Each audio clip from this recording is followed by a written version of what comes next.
All right, what's up, friends? It's Maduric, and I am making a video to do a general update, talk about what I've been up to in the sim racing world, and we're actually going to do a live race today and show you what I've been having a lot of fun with in iRacing.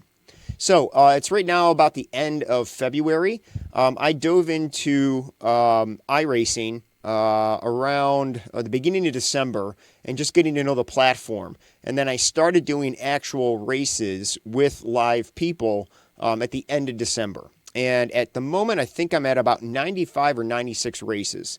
So I've been doing a lot of races. I've been having a blast. And I wanted to talk about why I like it so much, what I've learned, how far I've come, and so forth. So the thing that is most exciting and fun about iRacing is its ability for when you are racing other people in a live setting or other real people, the ranking system that they use to make sure that whenever you race, you're always racing with a group of people that are pretty much relative to where you're at, both speed-wise and safety-wise. And it really helps push you to kind of just, not get overwhelmed with people who are way better than you, but so that everybody can kind of work together. Now, that doesn't mean that things are out of your control. There's a lot of things that, beginner racers I find are, not the most cautious. So there's a lot of accidents, there's a lot of crashes, but it's all part of the process and it's a lot of fun. So I'm going to walk you through and show you the platform and the results I've had so far. So let's jump in. So we're in iRacing here. The first thing I'll show is just actually some stats about results. And I've already done some filtering here to look at the last 90 days of any race I've done.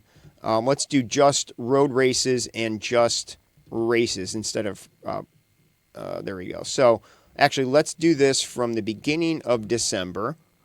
And then we'll go to the present. So if we go December 1st, and we'll go up to today, which is February 26th. Let's see how much we've done and what results we've had. So we've had 95 races, which is great. It's super fun. So if we look at the results of these, I've only been focusing on two different cars. We got the Mazda MX-5, which is one of the cars that is the best, first rookie class car that's really good for everyone to learn how to drive. It's not fast, but it's a fun car to learn and can learn how to control. And then I'm also using the Formula 1600, which is a open wheel, car that's a Formula car. Super fun. It's fast. It's got a lot of pickup. It's got some downforce to it. So it's a really totally different type of car to drive. Both are very fun and exciting. And if we look at all 95 of these, I've had 3 wins in first place.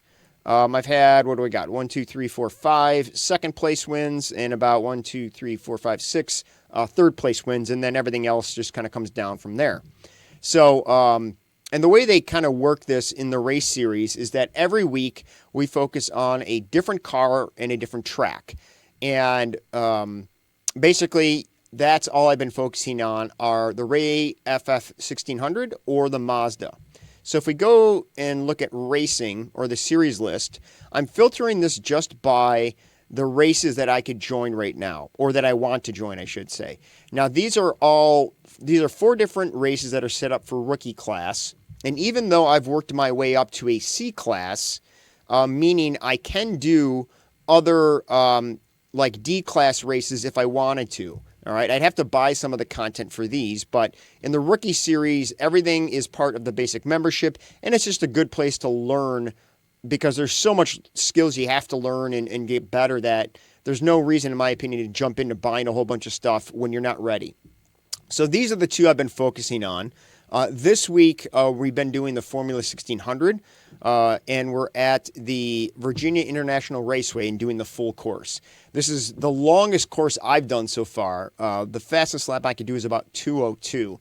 So it's a very long course. A lot of big straightaways, which creates its own technical advantages and disadvantages. So we'll talk about those when we do an actual race. But the other thing I'll show here is my safety rating and my I rating. So the safety rating is basically, how safe are you? If you hit a car, if you go off track, those are all negative strikes against your safety rating. And that is one of the biggest determining factors about where you're placed with a group of people. It's also the determining factor about your group.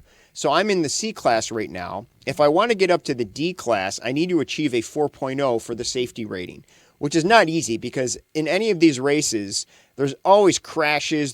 There's people that, especially in rookie, who are not really great at, tight circumstances in overtaking, and there's just a lot of there's a lot of accidents.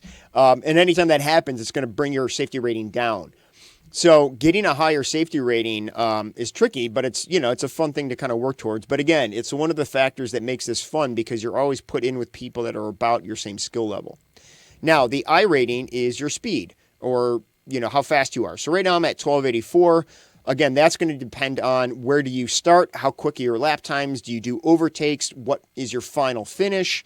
So all of these things are going to basically, dictate how much of an improvement or decrease you see in both your I rating and your safety.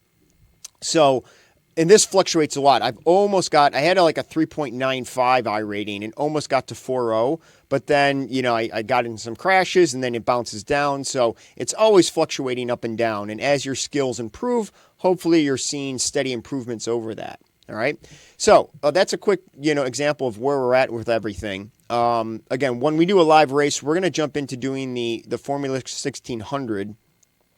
And, it's been a blast to do these. They're a lot of fun. And then later tonight, because it's Monday night, we're going to switch over to the next course, which would be the WeatherTech at Laguna, the full course. But since today is Monday afternoon, we got one more day to be on Virginia, which we've been on all week, and we'll see how we could do. So it's a tricky track. It's long. So the best thing I could always try to do in these is stay out of accidents, but at the same time, you want to try to get out in front and stay safe and get in front of all the pack, because the closer you are with everybody or the further back you start, you definitely find that you're prone to get into more accidents. Even if you're faster, doing overtaking, again, very, very tricky to do. So that's the formula, which I'm going to be racing today. The MX-5 is a lot of fun too. I did that last week and focused on it.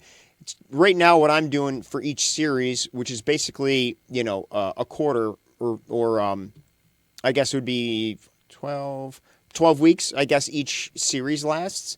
And so next series, I'll probably focus on the Ferrari or the Porsche Cup, just to change it up and get some different practice with different cars and different tracks.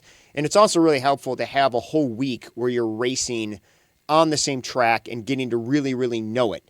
And that way, when you come back to that track for another race, you're already that much better and you're that much more familiar with all the turns and the braking and all those things. So that's just a quick rundown of where I'm at right now.